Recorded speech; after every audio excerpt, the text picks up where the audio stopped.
Hello students, I hope आप सब लोग बहुत अच्छे होंगे और खूब सारी पढ़ाई और प्रैक्टिस कर रहे होंगे। आज हम स्टार्ट करने वाले हैं क्लास 11th का चैप्टर नंबर 7 जो कि है अपचयोपचय अभिक्रियाएं। अपचयोपचय अभिक्रियाएं क्या होती हैं? Redox reactions.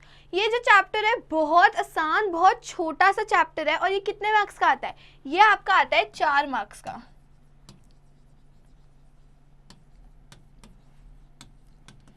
बहुत आसान 1 वर्ड क्वेश्चन या फिर 2 वर्ड्स, छोटा सा एक सेंटेंस लिखना आता है और उससे आपको कितने मिल जाएंगे? पूरे 4 मार्क्स मिल जाएंगे।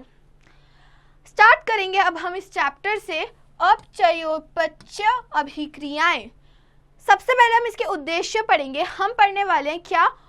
अपचयन तथा ऑक्सीकरण द्वारा होने वाले जो अपचयोपचय अभिक्रियाएं हैं उनके अलग अलग वर्गों के बारे में हम बात करेंगे। ऑक्सीकरण, अपचयन यानी कि ऑक्सीडेट, और ऑक्सीकारक तथा अपचायक उनकी परिभाषाओं के बारे में हम पढ़ेंगे। हम पढ़ने वाले हैं इलेक्ट्रॉन स्थानांतरण द्वारा अपचयोपचय अभिक्रियाओं की क्या क्रियावृद्धि और उसका व्याख्या करेंगे। हम पढ़ने वाले यौगिकों में तत्वों की ऑक्सीकरण संख्या के आधार पर ऑक्सीकारक या फिर अपचायक की पहचान कैसे करते हैं। अब यहाँ पे हम बोल रहे हैं कि विभिन्न पदार्थों का तथा दूसरे पदार्थों में उनके परिवर्तन का जो अध्ययन है वो क्या कहलाता है? रसायन शास्त्र। ये परिवर्तन विभिन्न अभिक्रियाओं द्वारा होता है। अपचयोपचय जो अभिक्रियाएं हैं वो इनका एक महत्वपूर्ण समूह है। इनका उपयोग क्या? औषधि विज्ञान, जीव विज्ञान, औद्योगिक क्षेत्र, धातु निर्माण क्षेत्र तथा कृषि विज्ञान क्षेत्र में होता है। इसमें हम और आगे क्या पढ़ रहे हैं? हम पढ़ रहे हैं कि कैसे विद्युत रासायनिक प्रक्रमों में भी ये बहुत काम आता है। और हम बोल रहे हैं कि आजकल हाइड्रोजन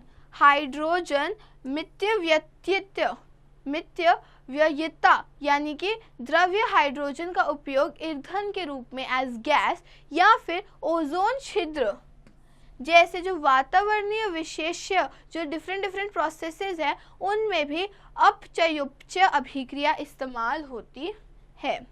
इसके अलावा और क्या क्या हम इस चैप्टर में पढ़ेंगे? हम पढ़ने वाले अपचयोपचय अभिक्रियाओं का वर्गीकरण, योग, अपघटन, उनका विस्थापन और उनमें असमानुपातन अभिक्रियाओं के रूप में क्या क्या हम आगे और सीख सकते हैं। हम पढ़ेंगे विभिन्न अपचारकों के बारे में, ऑक्सीकारकों के बारे में। हम उनके कुछ तुलनात्मक क्रम का निर्धारण भी यहाँ पे करेंगे। हम पढ़ने वाले हैं रासायनिक समीकरणों के बारे में, ऑक्सीकरण संख्या और अर्ध अभिक्रिया या फिर आयन इलेक्ट्रॉन विधियों के बारे में हम यहाँ पे संतुलन करेंगे और उनके बारे में पढ़ने का प्रयास करेंगे। इलेक्ट्रोड विधि प्रक्रम की सहायता से हम क्या? अपचयोपचय अभिक्रियाओं के बारे में उनकी अवधारणा सीख सकेंगे। ठीक है, सबसे पहले शुरुआत करते हैं अपचयोपचय अभिक्रियाएं क्या है ये जान के।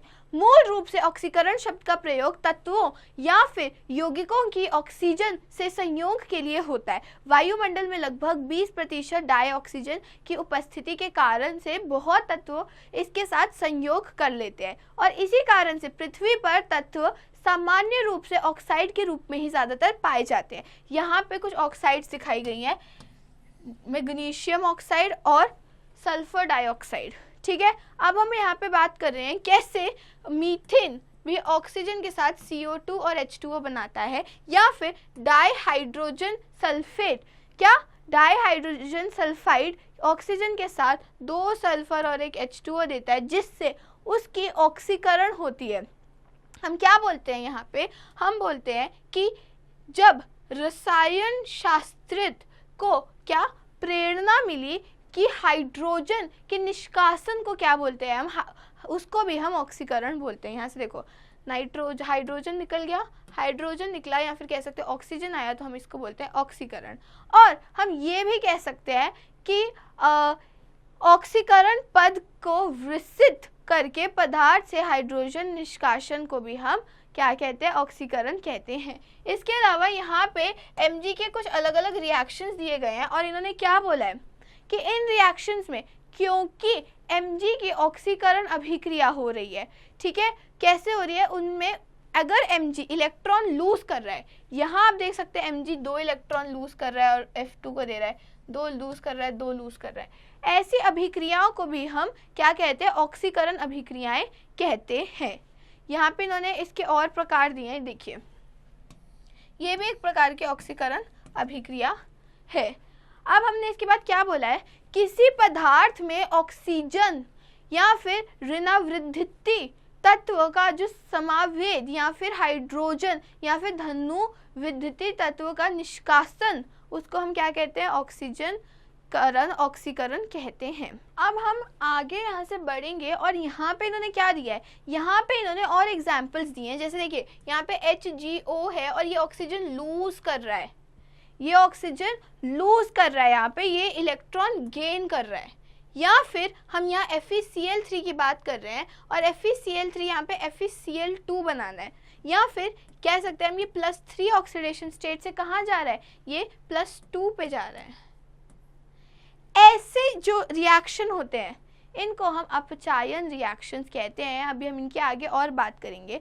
यहाँ पे इन्होंने दिया है, अगर हम ध्यान से सभी अभिक्रियाओं को पढ़ते हैं तो हम इस बात का अंदाज़ा लगा सकते हैं। यहाँ से हम पढ़ते हैं कि ऑक्सीकरण तथा अपचयन हमेशा साथ साथ घटित होते हैं। अगर एक जगह पे ऑक्सीकरण हो रहा है तो उसमें ही दूसरे पदार्थ का क्या, अपचयन होता है। और इसीलिए इन रिएक्शंस को हम क्या कहते हैं, इन रिएक्शंस को हम कहते हैं अपचयोपचय रिएक्शंस, अपचयोपचय अभिक्रियाएं। अब हमें यहाँ नीचे कुछ अभिक्रियाएं दी गई हैं, हमें बताना है कि इसमें किसका ऑक्सीकरण हो रहा है और किसका अपचयन हो रहा है। अगर हम पहले देखें H2S Cl2 HCl CS, सब क्या करना है, सबसे पहले आपको बस क्या देखना है, एक चीज़ आपको बताई गई है, जहाँ से हाइड्रोजन निष्कासित हो रहा है, निकल रहा है, वहाँ क्या हो रहा है, ऑक्सीकरण हो रहा है। तो H2S का ऑक्सीकरण हो रहा है और क्लोरीन पे आ रहा है, इसीलिए क्लोरीन का क्या हो रहा है, अपचयन हो रहा है। सिमिलरली यहाँ पे Fe3O4 और Al पे ऑक्सीजन आ रहा है, यानी कि Al का ऑक्सीकरण हो रहा है, एल्यूमिनियम का ऑक्सीकरण, और Fe3O4 से ऑक्सीजन जा रहा है। अब हम बात करेंगे किसके, इलेक्ट्रॉन स्थानांतरण अभिक्रियाओं के रूप में अपचयोपचय अभिक्रियाओं के बारे में, ठीक है। तो यहाँ हम बात कर रहे हैं कि कैसे, यहाँ अगर आप देख सकते हैं नीचे तो NaCl, यहाँ पे सोडियम का ऑक्सीकरण हो रहा है, Cl2 का अपचयन हो रहा है, ठीक है। और ऐसे यहाँ पे हमने अलग अलग रिएक्शंस की प्राप्ति, इलेक्ट्रॉन प्राप्ति के बारे में बात करी है। फॉर एग्जांपल अगर 2 सोडियम है और एक Cl2 है, जब ये कर रहे हैं 2 इलेक्ट्रॉन यहाँ से निकल रहे हैं और एक इलेक्ट्रॉन एक Cl पे जा रहा है, एक इलेक्ट्रॉन एक Cl पे जा रहा है, Na+Cl- के 2 मॉलिक्यूल्स यहाँ पे बन रहे हैं। उसी तरीके से यहाँ जो नीचे एक और इक्वेशन दी है, अगर मैं इसके बारे में पढ़ूँ, Na2S ½ और O2, यहाँ पे भी 2 इलेक्ट्रॉन जा रहे हैं, ठीक है, 2 इलेक्ट्रॉन जा रहे हैं, एक इधर आ रहा है और एक और इधर आ रहा है। यहाँ क्या बन रहा है, Na2O2-। यहाँ हमें बस 2 इलेक्ट्रॉन्स का निष्कासन और उनकी प्राप्ति के बारे में बताया गया है, ठीक है। अब हम आगे बढ़ रहे हैं और आगे इन्होंने Na और Cl2 का हाफ रिएक्शंस यानी कि अर्ध अभिक्रियाएं ही लिखी हुई हैं। मान लीजिए अगर हम बात करें इस अभिक्रिया की, Na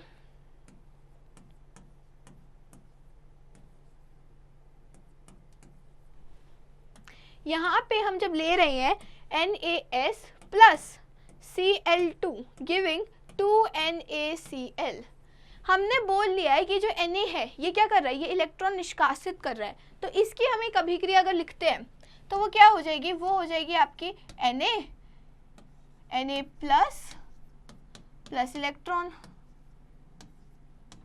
और Cl2 की अभिक्रिया क्या हो जाएगी, Cl2 इलेक्ट्रॉन प्राप्त कर रहा है तो उसकी अभिक्रिया हो जाएगी Cl2 plus 2 electrons giving 2Cl-, है ना।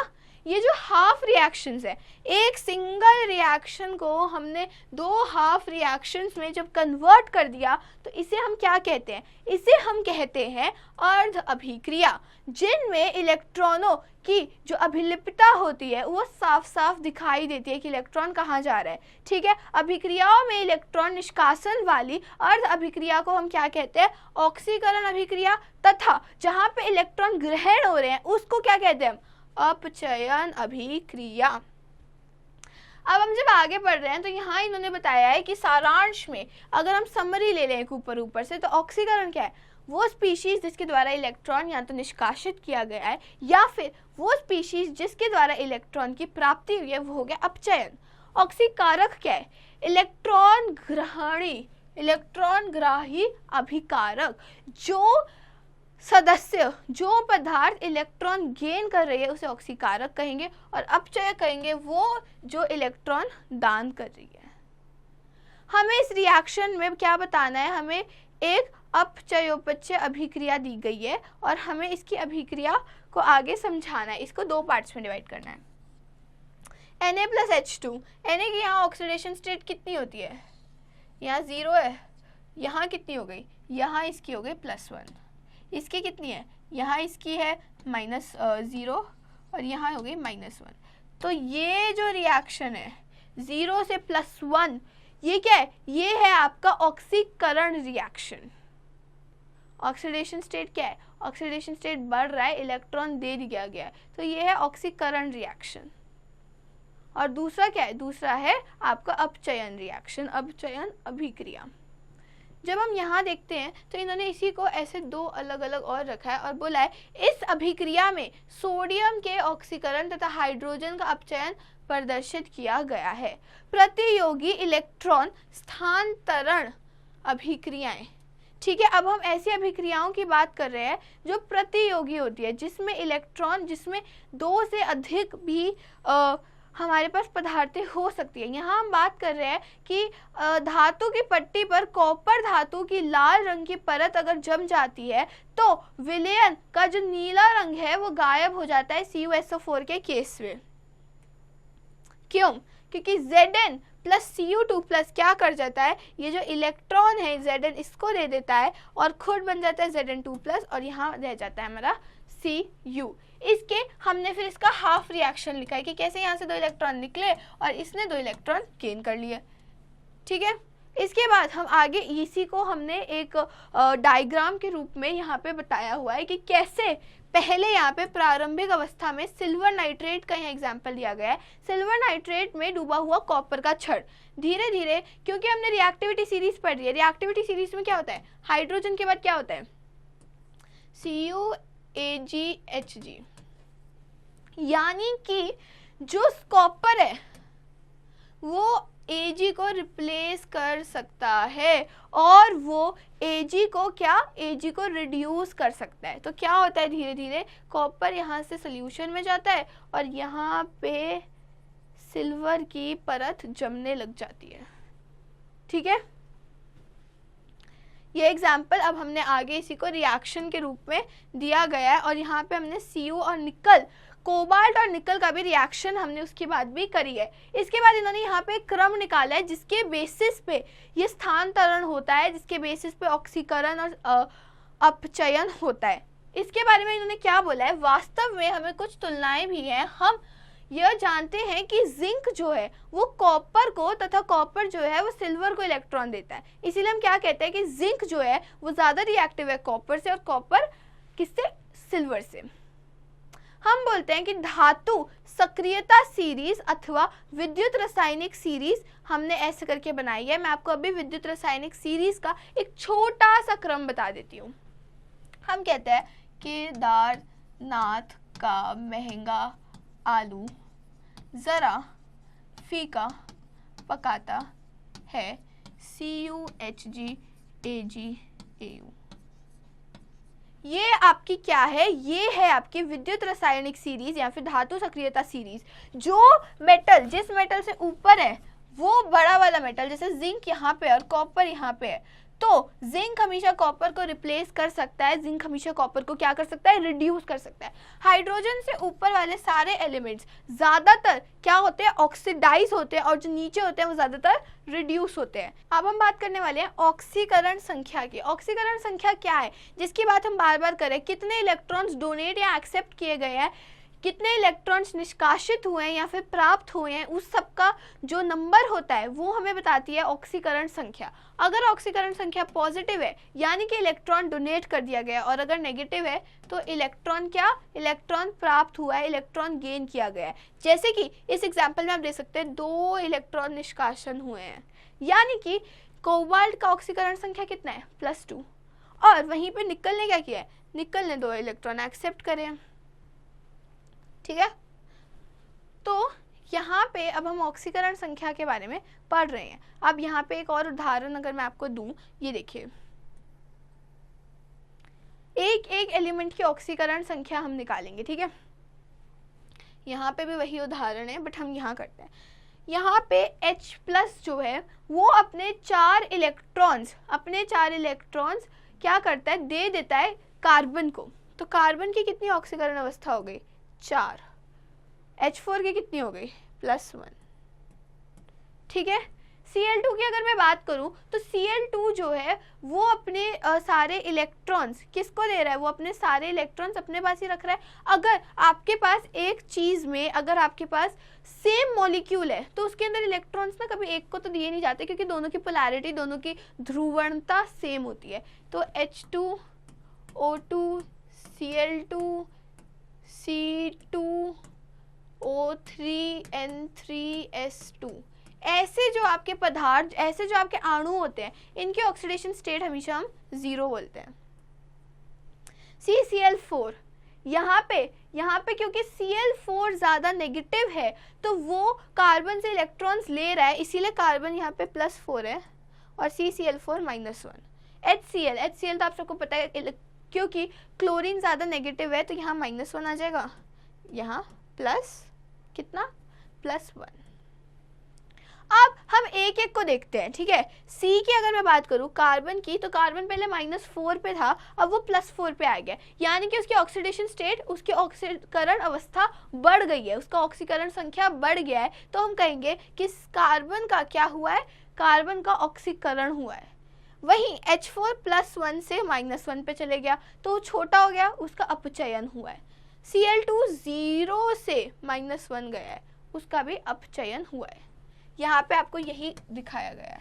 ठीक है, किसी यौगिक में तत्वों की ऑक्सीकरण संख्या उसकी ऑक्सीकरण स्थिति को दर्शाती है, जिसे इस नियम के आधार पर किया जाता है कि इसके आधार पर हम क्या कह सकते हैं कि सहसंयोजक जो आबंधन है उसमें इलेक्ट्रॉन युगल केवल अधिक विद्युत श्रेणी तत्व से संबंध होता है। यानी कि जो आबंध बन रहे हैं, जो बॉन्ड्स यहाँ पे कोवेलेंट बॉन्ड्स बन रहे हैं, वो तभी बनते हैं जब एक जो आपका अणु है, एक जो परमाणु है, उसकी जो विद्युत श्रेणी है वो दूसरे से विद्युत श्रेणी उसकी ज़्यादा होती है, ऋणी उसकी ज़्यादा होती है। ठीक है, अब हमें आगे क्या दिया गया है, आगे हमने कुछ नियमों की बात करी है जब भी हम तत्वों की ऑक्सीकरण संख्या के बारे में बात करते हैं। सबसे पहला, तत्वों के स्वतंत्र या फिर असंयुक्त दशा में प्रत्येक परमाणु की ऑक्सीकरण अवस्था 0 होती है, जैसे कि वही अभी जो बताया था H2O2 Cl2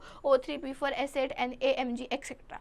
केवल एक परमाणु वाले आयनों में परमाणु की ऑक्सीकरण संख्या उस आयन में स्थित आवेश का मान है। मतलब अगर आप एक ही आयन की बात कर रहे हो, एक सिंगल अणु की बात कर रहे हो, एक सिंगल तत्व है जिसके अंदर, तो जो उसका आवेश है ना, ये 2+, यही इसकी ऑक्सीकरण संख्या बन जाती है। अधिकांश यौगों में ऑक्सीजन के साथ जो ऑक्सीकरण संख्या है वो -2 हो जाती है। ठीक है, हमें 2 प्रकार के अपवाद मिलते हैं, 2 प्रकार के हो सकते हैं। पहला, पेरोक्साइड एक इसका एक्सेप्शन है, तथा सुपर ऑक्साइडों में और उन यौगिकों में जहाँ पे ऑक्सीजन के परमाणु एक दूसरे से सीधे सीधे जुड़ते हैं, जहाँ पे ये बॉन्ड बनता है ना, ये किसका एग्जाम्पल है, H2O2। ऐसे बॉन्ड्स जहाँ पे बनते हैं वहाँ पे थोड़े से चेंजेस आ जाते हैं और ऑक्सीकरण अवस्था बदल जाती है।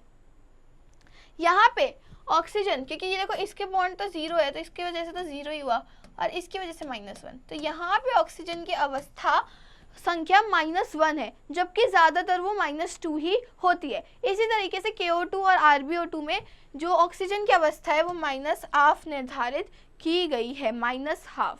और OF2 में क्या, OF2 में तथा O2F2 में क्या है, +2 तथा +1। क्यों? क्योंकि F से ज़्यादा इलेक्ट्रोनेगेटिव सब्सटेंस है ही नहीं, तो हम कहते हैं यह ऑक्सीजन की आबंधन स्थिति पर निर्भर है, लेकिन यह सदैव धनात्मक ही होगी। ठीक है, फॉर F2। हाइड्रोजन की ऑक्सीकरण संख्या +1 होती है केवल उस दशा को छोड़ के जहां जो धातु हैं आपके वो द्विगण यौगिक से बनते हैं। जैसे कि अगर CH2 की बात करें तो यहाँ इसकी जो संख्या है वो 1 है। ठीक है, सभी यौगिकों में जो फ्लोरीन की ऑक्सीकरण संख्या है वो हमेशा -1 रहेगी। फ्लोरीन की ऑक्सीकरण संख्या कभी भी नहीं बदलती है, चाहे वो ऑक्सी अम्ल हो या फिर ऑक्सी अनायन हो।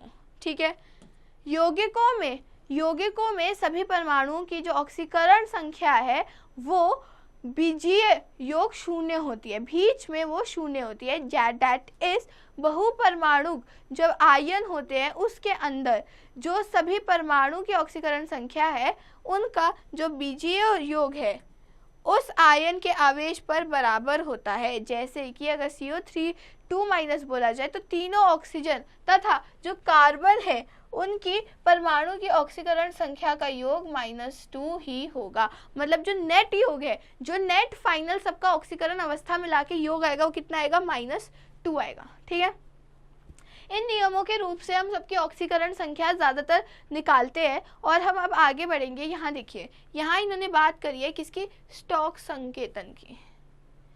जर्मन रासायनिक एल्फ्रेड स्टॉक के अनुसार यौगिकों में धातु की जो ऑक्सीकरण अवस्था है उसको रोमन संख्या में कोष्टक में लिखा जाता है। इसे हम क्या कहते हैं, इसे हम स्टॉक संकेतन कहते हैं। जैसे AU1Cl, AU3Cl, इसमें ये जो फॉर्मेट है ना इसे क्या कहा गया, स्टॉक संकेतन। ठीक है, अब यहाँ पे हम बात कर रहे हैं स्टॉक संकेतन का उपयोग करते हुए निम्नलिखित यौगिकों की निरूपित कीजिए। हमें इनके क्या बताने हैं, हमें इनके स्टॉक संख्या बतानी है। सबसे पहले अगर मैं HAuCl4 की बात करूँ, HAuCl4, हाइड्रोजन आपको पता है +1 होएगा, इसका X मान लीजिए। Cl4 कितना होएगा, Cl4 होएगा आपका -4, क्योंकि 4 है और हर एक का -1।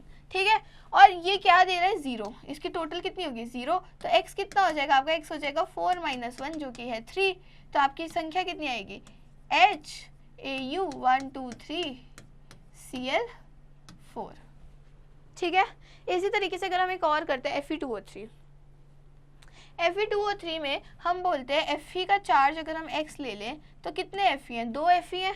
और O3 3 है O, और O का हमेशा -2 होएगा, 0, तो कितना हो गया, X आ जाएगा आपका 6/2 यानी कि 3। तो हम बोलेंगे Fe, यहाँ 3 आएगा, 2O3। ऐसे करके आप सबका निकाल सकते हैं। ठीक है, अब यहाँ पे और उदाहरण, यहाँ क्या बोला गया आपको, यहाँ हमें बोला है कि ऑक्सीकरण दिए गए पदार्थ में तत्वों की ऑक्सीकरण संख्या में वृद्धि। अगर ऑक्सीकरण संख्या में वृद्धि हो रही है तो क्या हो रहा है, ऑक्सीकरण हो रहा है। अगर ऑक्सीकरण संख्याओं में अगर आप कह रहे हो कि कम हो रहा है, घट रही है ऑक्सीकरण संख्या, तो उसको हम अपचयन कहेंगे। ऑक्सीकारक जो होगा ना वह अभिकारक जो दिए गए पदार्थों में तत्वों की ऑक्सीकरण संख्या में वृद्धि कराता है, उसे हम क्या बोलते हैं, ऑक्सीकारक बोलते हैं या फिर उसे ऑक्सीडेट बोलते हैं। और अपचायक वह अभिकारक जो दिए गए पदार्थों में ऑक्सीकरण संख्या की कमी कराता है, इसे हम रिडक्टेट भी बोलते हैं। अब हमें इस अभिक्रिया में क्या करना है, हमें उन स्पीशीज को पहचानना है जो ऑक्सीकृत है या फिर अपचयित है। ठीक है, और हमें ऑक्सीडेट भी बताना है और रिडक्टेट भी बताना है। सबसे पहले हम बात करेंगे, देखिए यहाँ पे CO2O की बात करूँ तो ये है -2। अगर हम बोले कि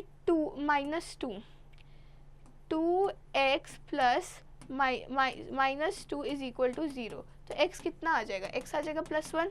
इसकी कितनी स्टेट हो गई, +1 हो गई, इसकी -2 है। यहाँ CO2S की अगर मैं बात करती हूँ तो यहाँ स्टेट हो जाएगी आपकी +1 -2, ठीक है। यहाँ 0 हो जाएगी, यहाँ पे क्या हो जाएगा, यहाँ पे हो जाएगा +4 और -2।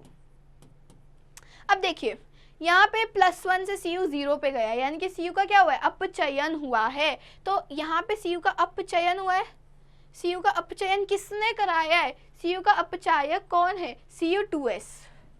CO2S क्या है, CO2S अपचायक है और क्या है, रिडक्टेट बोलेंगे हम उसे। वहीं पे देखिए यहाँ पे -2 से सल्फर +4 पे गया है, -2 से +4, उसका ऑक्सीकरण हुआ है। ऑक्सीकरण हुआ है और किसने कराया है, CO2O ने। तो ये क्या हो गया, ये हो गया आपका ऑक्सीडेट। CO2O क्या है आपका, CO2O है आपका ऑक्सीकरण संख्या में वृद्धि के कारण ऑक्सीडेंट, ठीक है। अब हम बात करेंगे अब उपचयोचक जो हमारी अभिक्रिया है उनके प्ररूप की। सबसे पहले हम बात करेंगे योग अभिक्रियाओं के बारे में। योग अभिक्रिया किस प्रकार लिखी जाती है, A + B is giving Ci, ठीक है। ऐसी अभिक्रियाओं को अपचयोपचय अभिक्रिया होने के लिए A या B जो है उनमें से एक को क्या करना पड़ता है, एक या दोनों को क्या तत्वों के रूप में ही होना चाहिए, ठीक है। मतलब जिसके अंदर कॉम्बिनेशन हो रहा है दो रिएक्शन का। देखो C + O2 giving CO2, Mg + N2 giving Mg3N2, और क्या CH4 + O2, इनकी बस ऑक्सीडेशन स्टेट्स ही तो लिखी है। अब चयोपचय अभिक्रियाएं कौन सी कहलाती हैं, ये जिनमें डाई ऑक्सीजन में अतिरिक्त दूसरे तत्वों का उपयोग हो रहा है। मतलब ऑक्सीजन है और साथ में कोई भी एक तत्व है अगर, तो वो अपचयोपचयन अभिक्रिया हो ही जाएगी खुद से। इसके बाद हम बात करते हैं अपघटन अभिक्रिया की। अपघटन अभिक्रिया क्या होती है, जिसमें एक सिंगल A B + C बना रहा है, डीकम्पोजिशन रिएक्शन बोलते हैं इसको हिंदी में, और यहाँ उनके एग्जाम्पल्स दिए गए हैं। फिर हम बात करेंगे विस्थापन अभिक्रिया, यानी कि डिस्प्लेसमेंट रिएक्शंस की, जहाँ पे x और y है अगर, और x y से ज़्यादा रिएक्टिव है, अभी हमने जो सीरीज करी थी उसके हिसाब से, तो x z + y बन जाता है। ये दो तरीके के होते हैं। पहला धातु विस्थापन, यौगिक में एक धातु जब दूसरी धातु को मुक्त अवस्था में विस्थापित कर देती है उसको हम क्या कहते हैं, धातु विस्थापन कहते हैं, ठीक है। यहाँ पे इसके एग्जाम्पल्स हैं, देखो यहाँ पे Cu को Zn ने रिप्लेस कर दिया और Cu मुक्त हो गया। V2O5 में Ca ने V2 को मुक्त करा और V मुक्त हो गया, ठीक है। यहाँ पे Al ने क्रोमियम को रिप्लेस कर दिया। इसी तरीके से दूसरी क्या होती है, अधातु विस्थापन।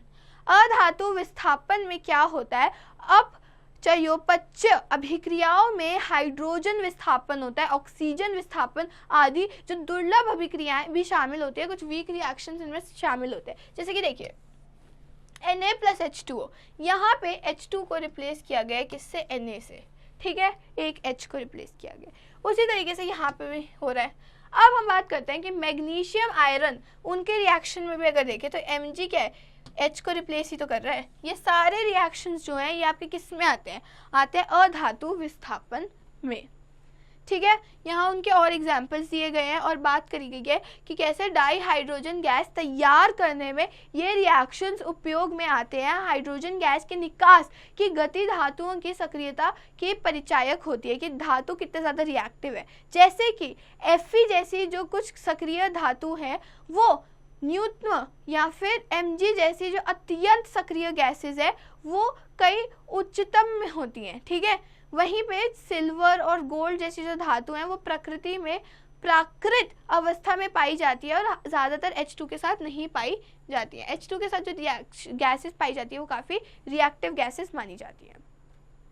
इससे भी हम क्रियाशीलता क्रम को दर्शा सकते हैं कि कौन सी गैसेस कितना चर्चा में कितनी जल्दी एक दूसरे को रिप्लेस कर रही है, एक दूसरे का विस्थापन कर रही हैं, वो इसी तौर पे होता है। ठीक है, इसके बाद इन्होंने और एग्जाम्पल दिए हुए हैं इसी के कि क्या कारण है कि क्लोरीन, ब्रोमीन तथा आयोडीन फ्लोरीन द्वारा विस्थापन अभिक्रिया सामान्यतः कर लेता है। बेसिकली जलीय विलयन में घटित नहीं करते हैं। जो F है ना, F सबको रिप्लेस कर सकता है। F is the strongest, fluorine is the strongest reducing agent. Fluorine सबसे ज़्यादा स्ट्रॉन्ग ऑक्सीकारक है, तो यहाँ उसके बारे में हमें बताया गया है।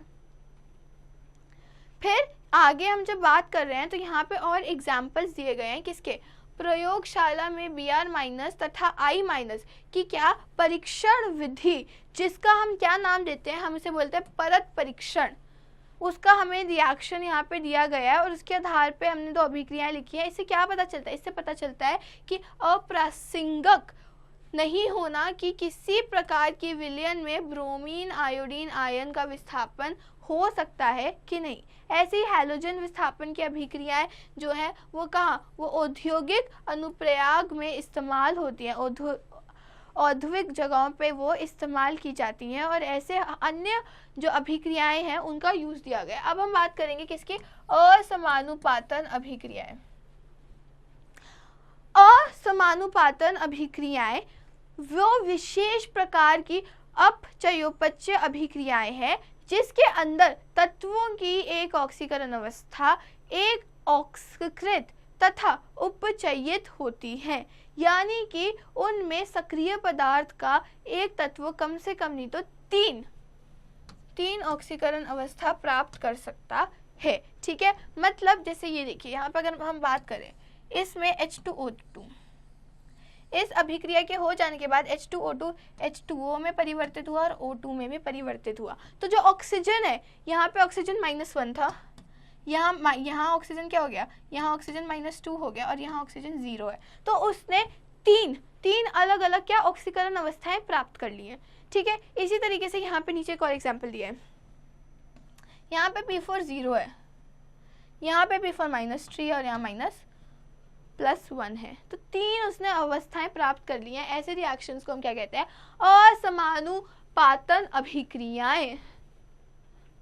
ठीक है, उसके बाद इसके काफ़ी आपको एग्जाम्पल्स और दिए गए हैं। और हमने किसकी बात करी, हमने बात करी है कि कैसे ब्रोमीन तथा आयोडीन द्वारा प्रकृति प्रदर्शित होता है कि जो हम बोलते हैं क्लोरीन द्वारा ये जो नीचे अभिक्रिया दी गई है, लेकिन क्षार में फ्लोरीन की अभिक्रिया अलग अलग ढंग से हो सकती है। जैसे देखिए क्षार में यहाँ पे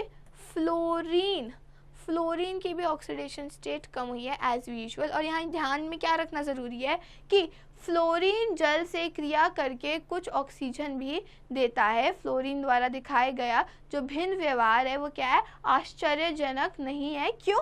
क्योंकि हमें पता है कि फ्लोरीन क्या है, सबसे ज़्यादा विद्युत श्रेणी में पाया जाता है, सबसे ज़्यादा इलेक्ट्रोनेगेटिव है। ठीक है, इसमें बोला गया इनमें से कौन सी जो स्पीशीज है वह समानुपाती प्रवृत्ति नहीं दर्शाती है और क्यों। कौन सी नहीं दर्शाती है, देखो यहाँ पे हमने इन सबके रिएक्शंस लिखे हैं और हम बोलते हैं कि रिएक्शन के प्रकार जो ClO4- है ना, वो नहीं दर्शा सकती है कोई भी असमानुपाती वृद्धि। क्यों?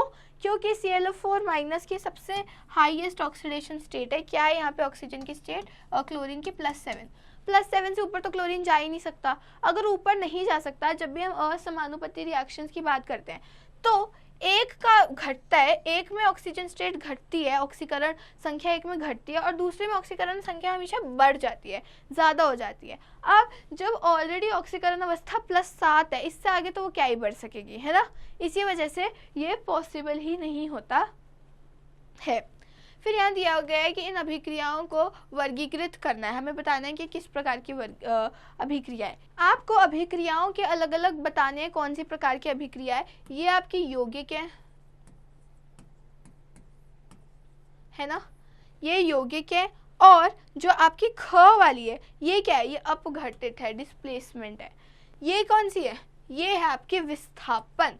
और ये देखो यहाँ पे -2 है, -4 है, तो यहाँ पे क्या है +4, यहाँ पे क्या है यहाँ पे हो गया आपका +2 -1, और ये कौन सी हो गई, इसी वजह से ये हो गई असमानुपाती संख्या, असमानुपाती अभिक्रिया। अब हम बात करेंगे किसकी, हम बात करेंगे अपचयोपचय अभिक्रियाओं का संतुलन, उनकी बैलेंसिंग। बैलेंसिंग कैसे हम कर सकते हैं, हम इसकी बात करेंगे। सबसे पहले हम बात करेंगे ऑक्सीकरण संख्या वृद्धि। दो तरीके हैं इसके। पहला तरीका है ऑक्सीकरण संख्या वृद्धि। इसमें हम क्या करते हैं, इसमें हम सबसे पहले सभी अभिकारकों तथा उनके उत्पादों की सही सूत्र, उनके सही फॉर्मूले को लिखते हैं, और उसके बाद हम क्या करते हैं, अभिक्रिया के सभी तत्वों के परमाणुओं को लिखकर, उन परमाणुओं को पहचानकर उनकी ऑक्सीकरण संख्या हमें लिखनी होती है। ये भी हो जाने के बाद हम क्या करते हैं, हर एक परमाणु को पूरे अणु या फिर आयन की ऑक्सीकरण संख्या की वृद्धि में हम देखते हैं कि उसकी वृद्धि हुई है या फिर वो घटे है, और यदि इनमें कोई समानता ना हो तो हम क्या करते हैं, उपयुक्त संख्या से गुण करते हैं, हम उनको मल्टीप्लाई करते हैं ताकि इलेक्ट्रॉन्स जो है हम इक्वल कर सके। उसके बाद हम ये भी निश्चित कर लेते हैं कि क्या हमें हाइड्रोजन या फिर ऑक्सीजन आयन जो है वो उपयुक्त स्थान पर जोड़ते हैं, ताकि क्या होता है, सभी अभिकारकों में इनका इक्वलाइजेशन हो जाए। और क्षारीय माध्यम है तो हम OH- जोड़ते हैं, और अगर अम्लीय है माध्यम तो हम H+ जोड़ते हैं। अभिकारकों या उत्पाद्यों में जल अणुओं को भी जोड़ा जाता है, और व्यंजकों से दोनों हाइड्रोजन परमाणुओं की संख्या को भी समान बनाया जाता है। ठीक है, अब इसका एक रिएक्शन है, उसका एग्जाम्पल लेंगे हम। यहाँ पे रिएक्शन हमें क्या दिया गया है, रिएक्शन ये रहा। ठीक है, सबसे पहले हम क्या करेंगे, Cr एवं S की ऑक्सीकरण संख्या लिखेंगे, हम इन सबकी संख्या लिखेंगे, और हम क्या देखेंगे, इससे हम क्या देख रहे हैं कि कहाँ पे ऑक्सीकरण हो रहा है और कहाँ पे अपचयक हो रहा है। अब हम क्या करेंगे, ऑक्सीकरण संख्याओं की वृद्धि और ह्रास की गुणन करेंगे ताकि हम देख सके। और इससे हमें क्या पता चल रहा है, इससे हमें ये पता चल रहा है कि क्रोमियम और सल्फर के ऑक्सीकरण संख्या में परिवर्तन हुआ है, ये तो हमें पता ही है ना। अब हम जब इसमें आगे बढ़ रहे हैं तो हम क्या कर रहे हैं, हम वृद्धि और ह्रास को समान बनाने के लिए दोनों ओर क्या, दो संख्या 2 लिखिए, तथा सल्फेट आयन के सम्मुख क्या लिखेंगे, हम संख्या 3। इससे क्या, इससे सल्फेट बैलेंस हो गया। देखो 3 सल्फेट 2 क्रोमियम थे, यहाँ भी 2 क्रोमियम हो गए। मेटल्स हमारे यहाँ पे बैलेंस हो चुके हैं।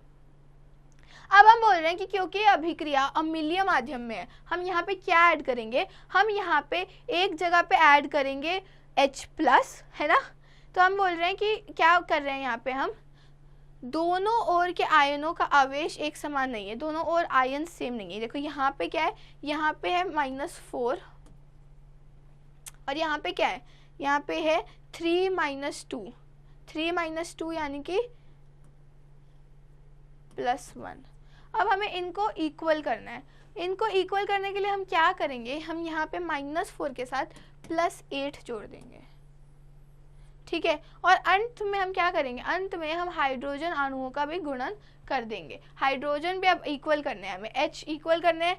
8 यहाँ पे जोड़ा है तो यहाँ 4 H2O जोड़ दिया जाएगा। ऐसे करके आपका ये रिएक्शन बैलेंस हो गया है, और यहाँ पे इसी का एक और एग्जाम्पल दिया है। अब हम एक और तरीका बैलेंसिंग का देखेंगे, वो क्या है, अर्ध अभिक्रिया वृद्धि। इस वृद्धि द्वारा क्या करते हैं, हम दोनों के अर्ध अभिक्रिया लिखते हैं, उनको अलग अलग संतुलित करते हैं और फिर एंड में उन्हें जोड़ देते हैं। जैसे कि यहाँ पे एक दी गई है, हमें क्या, एक सूत्र दिया गया है, एक आयनिक अभिक्रिया दी गई है। सबसे पहले हम इसका ऑक्सीकरण अर्ध अलग करेंगे और इसका अपचयन अर्ध भी हम अलग कर देंगे। ठीक है, तो ऑक्सीकरण का यहाँ 2+ है, और ये 2+ से कहाँ गया है, 3+ पे गया है, तो ये ऑक्सीकरण हो गया, और अपचयन तो दूसरा वाला हो गया, है ना। अब हम क्या करेंगे, अब हम सबसे पहले दोनों अभिक्रियाओं में जो धातु है उसको संतुलित करेंगे। यहाँ 2 था तो यहाँ भी 2 लग जाएगा। ठीक है, Fe तो संतुलित ही है ऑलरेडी। अब हम क्या करेंगे, अम्लीय माध्यम में संपन्न होने वाली जो अर्ध अभिक्रिया है उसके परमाणु में क्या करेंगे, हम O परमाणु के संतुलन के लिए हम H2O लिखेंगे, और H के संतुलन के लिए हम H+ लिखेंगे। देखो यहाँ पे O है, यहाँ पे 7 O है, तो हम क्या करेंगे, हम यहाँ पे 7 H2O लगा देंगे। और अब क्या हो गया, अब यहाँ 14 H हो गए, तो हम यहाँ पे 14 H+ लगा देंगे। ठीक है, एंड में हमें कुछ नहीं करना है, एंड में फिर उन्होंने यहाँ पे इलेक्ट्रॉन जोड़े हैं। अब देखो Fe2+ से 3+ आया यानी कि उसको एक इलेक्ट्रॉन मिला है, और Cr2O72- से अगर यहाँ गया तो इसको 6 इलेक्ट्रॉन मिले हैं। क्या करना है, बस इलेक्ट्रॉन अब जोड़ने हैं। तो यहाँ पे हम इसको इंटू 6 कर देंगे। जब ये इंटू 6 हुआ तो आपका फाइनल इक्वेशन क्या आ गया, ये आ गया। बस इस वाली इक्वेशन और इस वाली इक्वेशन को जोड़ दो, ये आपका आंसर आ गया। ये वाला तरीका थोड़ा ज़्यादा आसान है और ज़्यादातर लोग इसी से करना प्रेफर भी करेंगे। मैं भी आपको कहूँगी कि आप यही करें। जैसे अगला एग्जाम्पल अगर हम एक करते हैं इसका, तो आप देखोगे यहाँ पे इन्होंने ये रिएक्शन दिया है। सबसे पहले इसको 2 रिएक्शंस में कन्वर्ट करो। ऑक्सीकरण रिएक्शन का हो रहा है, ये हो रहा है I- से I2 वाला ऑक्सीकरण है, इसको अलग लिखो। अपचयन वाला जो है उसको अलग लिखो। अब क्या करेंगे, अब इनमें इनके तत्वों को इक्वल करेंगे। यहाँ I2 है और यहाँ I है, तो यहाँ 2I हो जाएगा, ठीक है, ये रहा। और यहाँ Mn में करेंगे, Mn तो इक्वल ही है ऑलरेडी, है ना। अब तत्व इक्वल हो गए, तो अब हम किसको इक्वल करेंगे, अब हम ऑक्सीजन बढ़ा इक्वल करेंगे। यहाँ ऑक्सीजन है नहीं, यहाँ पे देखो यहाँ 2 ऑक्सीजन एक्स्ट्रा है, तो यहाँ पे हम +2 H2O लगा देंगे। अब यहाँ +2 H2O लगाए है, तो यहाँ पे क्या, यहाँ पे 4 हाइड्रोजन ज़्यादा हो गए, तो यहाँ हम क्या लगा देंगे 4H+, ठीक है। अब यहाँ पे ये इक्वेशंस पूरी बैलेंस हो गई है, तो अब हम इनमें इलेक्ट्रॉन डालेंगे। अगर इस अभिक्रिया में मैं देखती हूँ तो हमारी इलेक्ट्रॉनिक स्टेट कहाँ गई है, हमारी इलेक्ट्रॉन 7 से 4 पे गए हैं, यानी कि 3 इलेक्ट्रॉन्स क्या हैं, 3 इलेक्ट्रॉन्स गेन करे गए हैं। तो हम यहाँ पे +3 लगाएंगे, ठीक है, +3 इलेक्ट्रॉन्स। और यहाँ पे दूसरी ओर क्या किया गया है, जब हम इलेक्ट्रॉन्स की बात करते हैं तो हम बोल रहे हैं कि इधर कितने इलेक्ट्रॉन गए हैं, I-1 से 0, उसने कितने इलेक्ट्रॉन दे दिए 1 और 0, उसने पूरे के पूरे 2 इलेक्ट्रॉन दिए। तो यहाँ +2E लगा रहे हैं, ठीक है। अब बस कुछ नहीं, इनको जोड़ दो। पहले हम इलेक्ट्रॉन इक्वल करेंगे। इसके इलेक्ट्रॉन कैसे इक्वल होंगे, इसको हम मल्टीप्लाई करेंगे 3 से और इसको मल्टीप्लाई करेंगे 2 से। मल्टीप्लाई करके ये आए, इनको हमने बस अब जोड़ना है, और जब हम इनको जोड़ देंगे, ऐड कर देंगे, तो हमारा फाइनल आंसर आ जाएगा ये। अब हम बात करेंगे कि इसकी अपचयोपचय अभिक्रियाओं पर आधारित अनुमापन। इसके आधारित हम क्या क्या चीज़ें डिराइव कर सकते हैं, क्या क्या चीज़ें निरूपित कर सकते हैं। पहले, यदि कोई अभिकारक अगर स्वयं सूचक यानी कि एक सेल्फ इंडिकेटर है, तो हम उसके बारे में बहुत भांति पढ़ सकते हैं। जैसे कि अगर अपचायक, अगर हम बात करें Fe2+ की या C2O- की, ये अंतिम भाग में एंड में क्या करते हैं, जब ये ऑक्सीकृत हो चुकते हैं तो ये क्या करते हैं, ये दृश्य अंत्युबिंद प्राप्त करते हैं। और MnO4- की सांद्रता यहाँ पे कम होने पर भी गुलाबी रंग का प्रथम स्थायी एक झलकती है, जिससे हम इंडिकेट कर सकते हैं कि जी ये रिएक्शन अंत हो गया। वैसे ही MnO4- के अनुमापन में होता है कि अगर वैसा कोई यहाँ पे रंग परिवर्तन स्वतः तो नहीं होता है, तो क्या हम देख सकते हैं ऐसे भी सूचक होते हैं जो अपचायक के अंतिम भाग पे क्या करते हैं, उपभोगित हो जाने पर स्वयं ऑक्सीकृत होकर क्या करते हैं, नाटकीय ढंग से रंग परिवर्तन करते हैं। जैसे कि Cr2O7- में देखा जाता है कि ये क्या करता है, ये तुल बिंदु के बाद क्या करता है, डाईफिनॉल एमीन सूचक को ऑक्सीकृत करके क्या गहरा नीला रंग देता है। और वहीं पे हम और भी बहुत सारी विधियों की इसी प्रकार बात कर सकते हैं। जैसे कि अगर हम इस रिएक्शन में बात करें तो इस विधि के उदाहरण पे क्या होता है, गहरा नीला रंग देना तथा आयोडीन का थैलोसल्फेट आयन में विशेष अभिक्रियाएं, बहुत इंपॉर्टेंट ये वाली भी अभिक्रिया, इसमें भी I2 क्या है, I2 Ki के विलयन से Ki3 के रूप में एक विलय बनता है। अब हम बात करेंगे ऑक्सीकरण क्या अंधकार धारणा की सीमाएं। ऑक्सीकरण अंधकार धारणा की क्या क्या सीमाएं हैं। विकास का यह क्रम अभी जारी है। क्यों?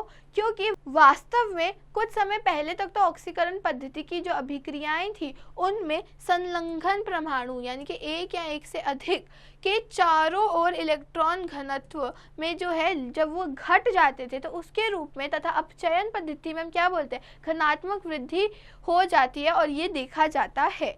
अब हम बात करेंगे किसके, अपचयोपचय अभिक्रियाएं तथा इलेक्ट्रोड प्रक्रम की। हम बात करते हैं कि कैसे जो इलेक्ट्रोड्स हैं वो इस प्रक्रिया में काम करते हैं। जैसे कि अगर कॉपर सल्फेट का घोल ले और उसको एक बीकर में जब हम रखते हैं तो हम देखते हैं कि कॉपर की जो छड़ है उस पर एक पत्ती जम जाती है अगर उसको जिंक धातु के सोल्यूशन में अगर हम उसको रखें, ठीक है। तो हम ये देखते हैं, या फिर हम देखते हैं कि किसी भी बीकर में कोई भी अभिक्रिया नहीं होती है अगर एक दूसरे बीकर में जिंक सल्फेट रख दें। अगर जिंक सल्फेट रखा जाता है और कॉपर की छड़ होती है तो कोई अभिक्रिया नहीं होती। लेकिन वहीं पे अगर CuSO4 रख दिया जाए और जिंक की छड़ हो तो कॉपर जम जाता है। ये देखा गया है। ये क्यों होता है? ये इसीलिए होता है क्योंकि कुछ अर्ध अभिक्रियाएं जो होती हैं वो ज़्यादा आसानी से ऑक्सीकरण कर लेती हैं, जिसके लिए अभी हमने पीछे एक सीरीज़ भी दिखाई थी और यहाँ उसी सीरीज़ के बाद के दौरान समझाया गया है कि ऐसा आखिर में क्यों होता है। इसके बाद हम बात करते हैं कि पोटेशियम क्लोराइड या फिर अमोनियम नाइट्रेट के घोल में क्या सामान्यता एगर के साथ उबाल कर U से निकली हुई जो भरकर है उसको जब ठंडा करते हैं, जब हम उसे ठंडा करते हैं तो क्या एक जेल बनता है जिसे हम क्या कहते हैं, एगर जेल। इन दोनों जो विलयनों को बिना एक दूसरे से मिलाए हुए विद्युत संपर्क प्रदान किया जाता है और इससे क्या होता है, जिंक तथा कॉपर की जो छड़ें हैं उनको जब एमीटर तथा स्विच के बीच में रखा जाता है तो देखता है कि बिजली जलती है और इससे हम क्या बनाते हैं, हम एक डैनियल सेल बनाते हैं, जिसकी बात आप कब करते हैं, इलेक्ट्रोकेमिस्ट्री में करते हैं, क्लास 12th में। तो यहाँ हमें डैनियल सेल बनाने की भी अभिक्रिया सिखाई गई है और हम क्या देखते हैं स्विच ऑन करने पे कि जो Zn है, Zn से Cu2+, अभी इसको आगे मैं आपको समझाती हूँ, Zn से Cu2+ तक, ये देखो यहाँ पे ये एनोड है जो नेगेटिव टर्मिनल और ये पॉजिटिव वाला, ठीक है। यहाँ पे क्या हो रहा है, यहाँ पे जो इलेक्ट्रोड है यहाँ पे ये जिंक जो है 2+ बन रहा है, Zn2+ बन रहा है और इलेक्ट्रॉन आ रहे हैं। ये इलेक्ट्रॉन ऐसे ट्रैवल कर रहे हैं, इलेक्ट्रॉन ऐसे ट्रैवल कर रहे हैं और यहाँ कैथोड जो कॉपर का है, कॉपर का जो कैथोड है उस पे आ रहे हैं। इस वजह से यहाँ जो सोल्यूशन है उस पे कॉपर यहाँ पे जमता जा रहा है। तो यहाँ से इलेक्ट्रॉन्स निकल रहे हैं और यहाँ पे आ रहे हैं, इसको हम कहते हैं डैनियल सेल, ठीक है। और यहाँ पे हम एक और चीज क्या देखते हैं, एक बीकर में रखे घोल से दूसरे बीकर के जो घोल है उसकी ओर जो लवण सेतु के माध्यम से जब चीजें जाती हैं तो हम क्या बोलते हैं, हम बोलते हैं कि कॉपर और जिंक की छड़ में, जिन्हें हम क्या यहाँ नाम दे रहे हैं अब इलेक्ट्रोड, हम देखते हैं उनमें बहुत ज़्यादा अंतर आता जाता है जैसे जैसे विद्युत धारा बढ़ती जाती है। यहाँ पे आपको क्या दिया गया है, यहाँ पे आपको आयन जलीय स्पीशीज के रूप में तथा जल द्रव के रूप में उपस्थित गैस तथा ठोस की अलग अलग रिएक्शंस और उनकी विद्युत धारा दी गई है, ठीक है। और ये विद्युत धारा आप क्लास 12th में भी पढ़ते हैं। यहाँ पे ये चैप्टर ऑलमोस्ट खत्म होने वाला है। एक और चीज जो यहाँ दी गई है वो क्या है, हम यहाँ पे बात कर रहे हैं इलेक्ट्रोड विभव की। इलेक्ट्रोड विभव क्या होता है, प्रत्येक इलेक्ट्रोड के विभव को हम इलेक्ट्रोड विभव यानी कि इलेक्ट्रोड पोटेंशियल कहते हैं। यदि इलेक्ट्रोड अभिक्रिया के भाग लेने वाली सभी स्पीशीज की इकाई सांद्रता यानी कि एक मोल पे और उसकी वायुमंडल दाब पे जब अभिक्रिया 298 केल्विन पर होती है तो प्रत्येक इलेक्ट्रोड पे जो विभव होता है उसको हम मानक इलेक्ट्रोड विभव या फिर स्टैंडर्ड इलेक्ट्रोड पोटेंशियल कहते हैं। हाइड्रोजन का मानक इलेक्ट्रोड विभव जो है वो 0 लिया गया है। उससे ऊपर इलेक्ट्रॉन सीरीज में जो उससे ऊपर आते हैं उनका नेगेटिव होता है, क्योंकि हम रिडक्शन पोटेंशियल की यहाँ बात करते हैं। यहाँ रिडॉक्स युग्मों में हम रिडक्शन पोटेंशियल की बात करते हैं। तो जो ऊपर आते हैं उनका, जैसे कि अभी आपने पीछे देखा था, यहाँ पे जो ऊपर है जो आपके डिस्प्लेसमेंट सीरीज में नीचे थे उनका तो पॉजिटिव होएगा जो रिड्यूस होते हैं, पर जो कि ऑक्सीडाइज होते हैं जिनका ऑक्सीकरण होता है उनका जो विभव है, जैसे कि यहाँ पे आप देख सकते हैं, वो क्या होता है, वो बहुत ज़्यादा नेगेटिव होता है। यहाँ पे चैप्टर पूरी तौर से ख़त्म होता है। हमने अलग अलग उपचय उपचय अभिक्रियाओं के बारे में पढ़ा, ऑक्सीकरण और अपचयन के बारे में भी पढ़ा। अब हम करेंगे एक प्रश्न। यहाँ पे बोला है कि निम्नलिखित स्पीशीज में रेखांकित तत्व की ऑक्सीकरण संख्या हमें बतानी है। तो यहाँ पे मैं इसको आपको एक पेज पे कर देती हूँ। सबसे पहले हमें क्या दिया गया है, सबसे पहले हमें दिया गया है NaH2PO4। यहाँ पे Na होता है आपका +1, ठीक है। H2 का निकालने को बोला गया, P का निकालने को बोला गया है। H2 कितना होता है, H2 होता है +2, P मान लीजिए हम X ले लेते हैं, और ऑक्सीजन तो हमेशा क्या होता है 2 होता है, तो यहाँ 4 है, इनका -2 इज इक्वल टू 0। तो X कितना आ जाएगा, X आ जाएगा आपका, इधर जाएंगे तो 6 - 3 क्या हो जाएगा आपका +3। एक और अगर हम इसका करते हैं तो यहाँ इन्होंने क्या बोला है NaHSO4। NaHSO4 तो सिमिलर ही हो गया, हम लेंगे K2MnO4।